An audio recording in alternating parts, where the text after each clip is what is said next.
귀한 하루의 삶이 되시길 축원합니다.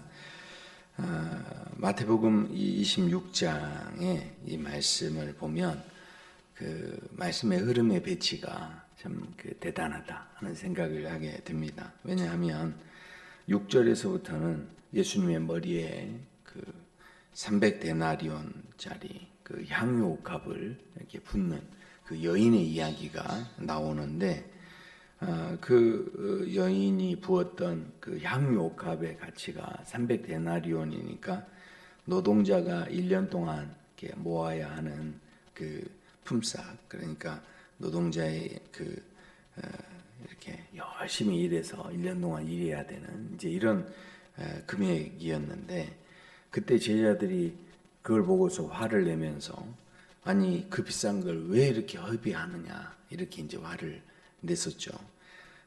제자들이 봤을 때는 그 여인이 제정신이 아닌 이제 이런 여인이었고, 제자들의 머릿속에 계산이 안 되는 이제 이런 행동을 실현했었죠. 그런데 그 다음 장면 이제 14절부터 보면 가룟 유다가 대제사장을 찾아가서 그래서 거기에서 이제 이렇게 말합니다. 내가 예수를 넘겨줄 테니 얼마를 줄 거요? 그렇게 물어보죠. 한 여인은 그 값비싼 향유를 예수님께 이렇게 머리부터 이렇게 부어드렸는데, 그런데 이제 제자는 얼마 줄 거요? 내가 예수님을 그렇게 이제 파는데 14절 보십시오. 그때 12 중에 하나인 가룟 유다라는 자가 대제사장에게 가서 말하되 하면서 이제 그렇게 받은 돈이, 예수님을 팔고서 받은 돈이 은 30이었습니다. 근데 이 은 30이 의미가 있습니다. 왜냐하면 출애굽기 21장에 가보면 소한테 바쳐 죽은 그 종이 있어요. 종.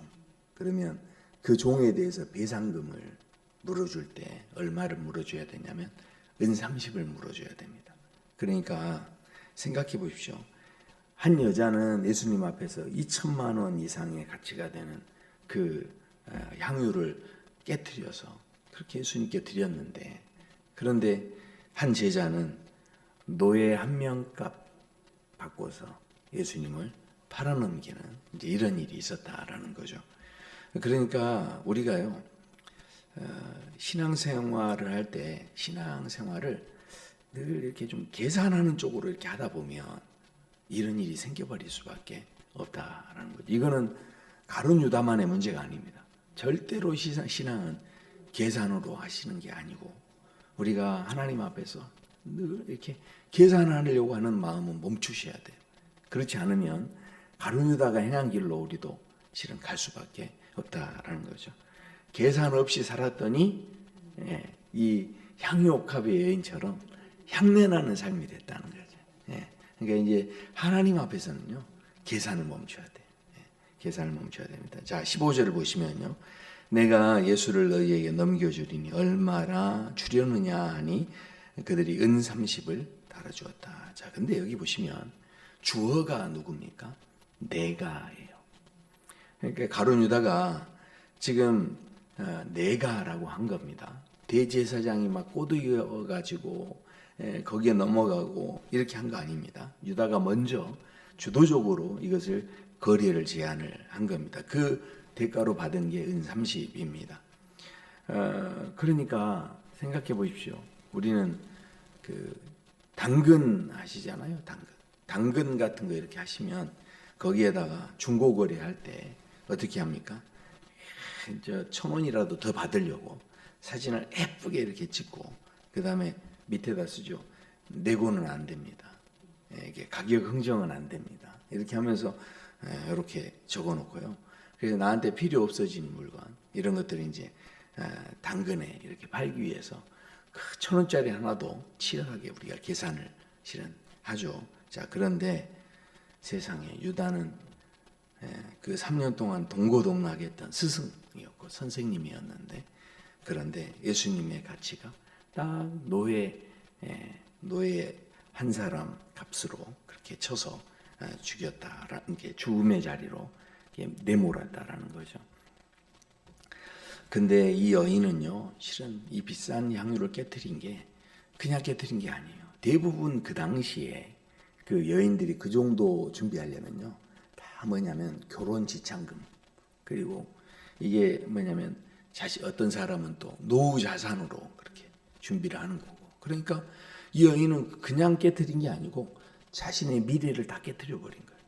그러니까 예수님 앞에 그렇게 나갔던 이런 여인의 모습을 우리가 보게 되는 거죠. 그 행동 경제학에서 그 유명한 실험이 하나 있습니다. 어린이집에서 지각비 실험이 있어요. 이게 무슨 이야기냐면 이스라엘의 한 어린이집에 이제 부모들이 자꾸 이제 애들을 데리고 오는데 늦게 오는 거예요. 예, 애들을 얼른 데려가야 되는데 지각을 계속 하는 겁니다. 부모들이. 그러니까 어떻게 했냐? 지각하면 벌금 10,000원 이렇게 했더니 그러면 이제 규칙을 딱 만들었으니까 어떻게 됐을까요? 이게 벌금 10,000원 딱 하니까 그러니까 지각생이 딱 줄었을 것 같죠. 예, 근데 이제 지각하는 부모가 오히려 2배로 늘었대요. 예, 왜 그랬냐? 그러면 그 전에는 선생님한테 지각하니까 미안한 마음이 드는 거예요. 예, 아이고 내가 늦게 데리러 와서 너무 죄송해요. 우리 아이를 그냥 내가 얼른 데려가 했어야 되는데 선생님 죄송해요 하면서 이게 뭐냐면 이게 관계 문제를 생각한 거예요. 예, 관계 문제를. 그러니까 미안한 마음이 드는 거예요. 예, 우리 선생님이 얼마나 힘들었을까 이렇게 생각하는. 근데 지각비 10,000원 그러니까 10,000원 내고 말지 뭐. 오늘은 10,000원 내야 되겠네. 그리고 이제 10,000원 내면 자 그러니까 이제 뭡니까 이게 데리러 오는 게 관계가 아니라 거래가 되기 시작한 거예요. 그러니까 미안한 마음이 싹 사라지고 에이 오늘 좀 늦게 가도 되지 뭐. 아이 10,000원 내지 뭐. 이렇게 돼버리는 거죠. 그러니까 사람이요 이 관계 문제를 생각하면서 하는 것과 이것을 거래식으로 생각하면서 살아가는 것이 이게 삶이 완전히 달라져 버리는 거죠. 예. 자 그래서 우리가 여기서 이제 알아야 할 것은 더 무서운 게 하나 있는데, 자 그게 뭐냐? 예배당 안에서는요 지금 그 사람이 마음속에 거래를 하고 있는 건지 하나님과 관계를 맺고 있는 건지가 안 보인다는 거예요. 자 여기 보시면 16절에 말씀하죠. 그가 그때부터 예수를 넘겨줄 기회를 찾더라. 같이 이제 최후의 만찬을 하시면서 빵도 떼고 같이 찬양도 하고 같이 아멘도 하고 그렇게 다 은혜롭게 이렇게 겉으로는 다 똑같이 그렇게 은혜롭게 하는데 근데 가룟 유다는 계속 뭐 했다는 겁니까? 넘겨줄 기회가 언제냐? 이거를 찾았다는 거죠. 그러니까 이게 계산하는 삶에 거래하는 그 신앙의 삶의 그 어떤 비참한 모습이죠. 그러니까 우리가 이 신앙생활이라는 게 뭔지를 우리 가룟 유다를 통해서 다시 한번 생각해 봐야 하는 거예요. 사람이요 늘 자기가 하던 습관대로 가게 돼 있습니다. 그래서요 우리가 잠시라도 그런 마음이 들면 얼른 하나님 앞에 하나님 이런 마음이 내 안에 있지 않도록 그렇게 우리가 지금 기도해야 할 필요가 있죠. 그런 마음을 자꾸 습관적으로 가지면 그게 계속 이어질 수밖에 없고 결국은 그 끝이 이렇게 가룟 유다 같은 끝이 될 수밖에 없다라는 거죠. 자, 그래서 예수님께서 그 마음을 다 꿰뚫어 보시기 때문에 그래서 예수님 뭐라고 하시냐면 너희 중에 하나가 나를 팔리라 이런 이야기를 하시는데요. 21절에 보십시오. 그들이 먹을 때에 이르시되 내가 진실로 너희에게 이르노니 너희 중에 한 사람이 나를 팔리라. 그때 제자들이 이제 몹시 근심하면서 22절에서 물어봅니다. 그들이 몹시 근심하여 각각 여짜오되 주여 나는 아니시오 이렇게 이제 물어봤다는 겁니다. 이 질문이 진짜 재밌습니다. 왜냐하면 주여 나는 아니지요 이렇게 이제 질문을 했는데 자 근데 25절에서 유다도 똑같이 대답을 합니다. 유다도 뭐라고 하냐면 25절에 예수를 파는 유다가 대답하여 이르되 라피여 나는 아니지요 이렇게 예수님께 대답을 했는데 이야기를 했는데 그때 예수님께서 네가 말했구나 이런 이야기를 하십니다. 자 근데요 우리는 어떻습니까? 어렸을 때부터 뭐에 잘 발달돼 있죠. 집에서 벽지에다가 크레파스로 낙서 다 해놓고 난 다음에 엄마가 나오면서 이거 누가 했어? 그러면 아마 제가 안 그랬을걸요? 이렇게 하는 거 우리 너무 익숙하잖아요. 네, 네. 그러니까 우리가 실은 나도 모르게 누군가가 내 잘못을 추궁하면 나도 모르게 그걸 이렇게 방어하려고 하는 마음들이 우리에게 있는 거죠. 그러니까 이게 무슨 이야기냐면 제자들이 다 하나같이 뭐라고 있습니까? 주여, 나는 아니지요. 아니, 진짜 아니었으면 그 말을 할 필요도 없죠. 그렇지 않습니까? 근데 제자들이 각각 다 말했대요. 주여, 나는 아니지요. 이 이야기를 했다는 것은 뭡니까? 마음에 찔리는 게 있다는 거죠. 그러니까 지금 가룟 유다만의 문제가 아니고요.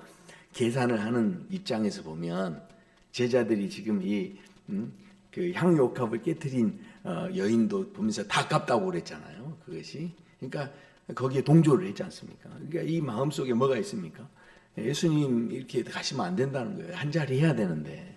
그러니까 이 사람들 마음 속에도 그런 이제 마음이 있었기 때문에 그래서 속으로 딴 마음을 조금 품은 게 있었기 때문에 마음이 불편하니까 물어보는 거죠. 아니 생각해 보십시오. 너희 중에 나를 팔 자가 있으리라 이렇게 말하면 그거에 대해서는 생각도 안 해본 사람은 뭐라고 하겠습니까? 아니 누가 그럴 거 누구야 누가 그래 뭐 이렇게 하든지 예를 들면 그럴 수 있지 않습니까? 근데 저는 아니죠 이렇게 이야기하는 것은 누가 찔리는 거예요? 자기가 찔리니까 그렇게 말하는 겁니다. 자, 근데 여기서 진짜 이제 또 재밌는 것은 그게 뭐냐면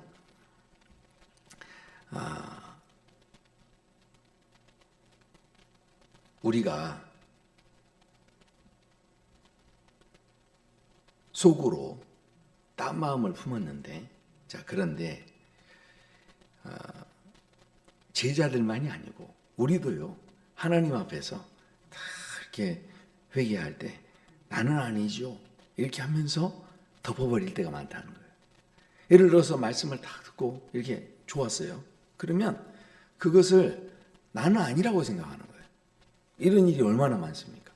그러니까 교회 와서도 예배 드리다가 딱 이렇게 은혜를 받고 말씀이 좋으면 어떻습니까? 저걸 우리 남편이 와서 들어야 되는데 아이고 저 말씀을 일부 예배 때 저 권사님이 와서 들었어야 되는데 뭐 이렇게 이런 마음이 우리도 있잖아요. 그러니까 2000년 전에 다락방에서 나는 아니지요 이렇게 말했던 것이 2026년에 새로운 버전으로 우리가 그런 마음이 실은 우리 안에 또 있다라는 거죠. 근데 이 가룟 유다가 이제 그런 이야기를 합니다. 이제 여기서 우리가 그 아주 중요한 것은 무슨 이야기를 하냐면 가룟 유다가요 25절에서 그렇게 이야기하죠. 다른 제자들은 전부 다 뭐라고 했냐면 주여 나는 아니죠 이렇게 이야기했는데 가룟 유다는 라삐여라고 합니다. 그러니까 지금 이 상황을 보면 가룟 유다는요 뭐가 무너진 겁니까? 관계가 무너지기 시작한 거죠. 그 전에 모두 다 주여라고 하는데 그런데 이 주여가 라삐로 내려가 버린 거예요. 예수님을 그렇게 함께 따랐던 이 제자들이 예수님은 나의 주님이십니다. 이렇게 고백했던 이 고백이 이제는 이 가룟 유다는요 고백이 달라져 버린 거예요. 그러니까요 신앙생활에서는 저번에도 새벽에 한번 말씀드렸지만 내가 지금 믿는 하나님이 나에게 누구신가 이게 중요하다는 거죠. 그냥 하나님이 천지를 지으신 하나님 이런 게 아니에요. 실은 하나님이 내 아버지 이런 고백. 그러니까 하나님에 대한 고백이 실은 내가 어디에 있는가가 중요한 거죠. 이게 바로 이제 신앙생활인데 오늘 이 가룟 유다의 고백을 보면 이런 사람의 삶이 이렇게 흘러갈 수밖에 없겠구나. 이렇게 우리는 이제 짐작을 해볼 수가 있습니다. 자, 여기에서 이 만찬에서 이제 6월절 만찬인데 6월절이라는 말 자체가 지나간다, 패스 오버한다, 이렇게 넘어간다 이런 뜻입니다. 자, 근데 그 죽음의 천사가 어린 양이 피가 발린 그 집은 이렇게 죽음이 이제 넘어가게 되었는데, 자, 그렇다면 생각해 보세요. 이 6월절에서 생각해야 하는 것은 내가 죽을 수밖에 없는 존재인데 누구 피로 산 겁니까? 어린 양의 피로 내가 살아난 거죠. 자, 그러니까 우리가요, 그런 마음이 있기 때문에 그런 마음을 가진 사람은 그게 너무 감사한 게 되는 거죠. 그런 마음이 있으면. 그러니까 지금 제자들과 지금 이 가룟 유다 같은 경우는 어떻습니까? 내가 죄인입니다. 이걸 인정하는 마음이 있어야 되는데 이 마음이 없으니까 어떻게 됩니까? 그러니까 십자가 이야기가 그냥 그 자체가 자기 마음에 와닿질 않는 거죠. 지금 향유를 부었던 여인은요, 자기가 얼마나 죄인인지를 깨달은 거예요. 그러니까 사람이 어떻게 됩니까? 그 다음부터는 계산을 하지 않고 예수님께로 나가게 된 거죠. 우리가 신앙생활에서 계산을 하냐 마냐, 이거는 어디에 있냐면 내가 얼마나 죄인인지를 분명히 깨달아야만 그때부터 계산이 안 되는 거예요. 그래야 아이고, 예를 들어서 목회자인 저도 그렇죠. 교회에서 저를 이거를 이렇게 해서 이 정도 대접을 해줬네 안 해줬네 계산을 이렇게 하고 따지기 시작하면 그게 뭡니까? 그 순간에 뭐가 떠난 거죠? 하나님 앞에 내가 죄인입니다, 이런 고백이 떠난 거예요. 그러니까 하나님 앞에 죄인인 내가 이렇게 말씀을 전할 수 있는 그 자리에 선 것만 해도 은혜입니다, 이런 마음이 있으면 누가 어떻게 하든지 거기에 대해서 대접을 했네 안 했네 이런 그 계산하는 마음 자체가 안 생기는 거죠. 그러니까 이 계산하지 않는 신앙을 살아가시려면 내가 죽을 수밖에 없는 죄인인 것을 고백하는 마음이 있어야만, 그래야 계산에서 자유롭게 되어진다라는 거죠. 오늘 말씀을 통해서 마지막으로 한 가지만 더 보시면 좋은 게 23절입니다. 23절 보시면 그렇게 말씀을 하죠. 예수님께서는요, 계산을 하지 않으세요. 23절에 대답하여 이르되 나와 함께 그릇에 손을 넣는 그가 나를 팔리라. 진짜 이게 은혜입니다. 그러니까 예수님은 누가 나를 팔지 다 알고 계시는데, 그런데 뭐 하신 겁니까? 식탁에 앉아서 그 한 손으로 그를 넣어가지고 다 함께 그릇에 손을 넣는 자가 판대요.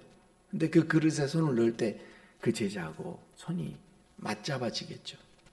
함께 넣으니까 이렇게 따뜻한 피부가 이렇게 맞닿아지고 그러겠죠. 그러니까 말씀은 하지 않으시지만 가룟 유다한테 뭐라고 하는 겁니까? 유다야, 사랑한다 유다야, 유다야 돌아와라 유다야, 유다야 그런 마음 갖지 말아라, 이렇게 마지막으로 이렇게 계속 예수님은 포기하지 않고 유다와 함께 손을 넣어주는 거예요. 이렇게 따뜻함이 느껴졌겠죠. 예수님의 따뜻함이. 그러니까 끝까지 그렇게 했는데 결국은 유다가 나는 아니죠 하면서 문을 닫아버리는 이런 모습이 있었다라는 거죠. 우리가요, 신앙생활이 진짜 향유옥합을 깨트린 여인 같은 삶이 되려면 나는 아니지요 이거 안 됩니다. 이렇게 하면 우리는 뭐가 된다고요? 가룟 유다가 될 수밖에 없어요. 근데 다윗이 뭐라고 합니까? 나단 선지자가 와서 당신이 바로 그 사람입니다 했더니 맞습니다, 내가 죽일 죄인이었군요, 이렇게 고백했죠. 그랬더니 그 범죄를 하고 나서도 하나님께서 이 다윗을 버리지 않으시고 다윗을 회복시켜 주시죠. 그러니까 우리의 진짜 신앙의 고백은요, 나는 아니지요 이런 고백이 되면, 이 마음에 이 계산이 되기 시작하면 결국은 가룟 유다로 가는 인생이 될 수밖에 없다라는 거죠. 하나님 앞에서 오늘 하루 또 살아가실 때 계산을 멈추고 정말 하나님을 사랑하는 마음으로 그렇게 또 살아가시는 삶이 되시길 축원합니다. 함께 기도하겠습니다. 아버지 하나님 감사합니다. 오늘 말씀을 통하여서 우리에게 우리를 위해 대속해 주신 그 십자가의 은혜와 사랑이 얼마나 귀한 은혜인지, 그것은 그 누구를 위한 것도 아니고 죽을 수밖에 없는 나 자신을 위해서, 나 때문에 예수님께서 십자가에 못 박혀 죽으셨습니다.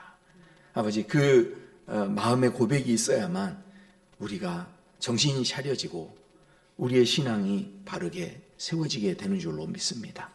아버지, 모든 계산을 멈추게 하시고 우리의 마음속에 나는 아니지요 하는 변명하는 마음들이 사라지게 하시고, 아버지 주님 앞에서 계산을 뛰어넘어 늘 주님과의 올바른 관계 속에서 신앙의 삶을 살아가는 저희들의 삶이 되도록 함께하여 주시옵소서.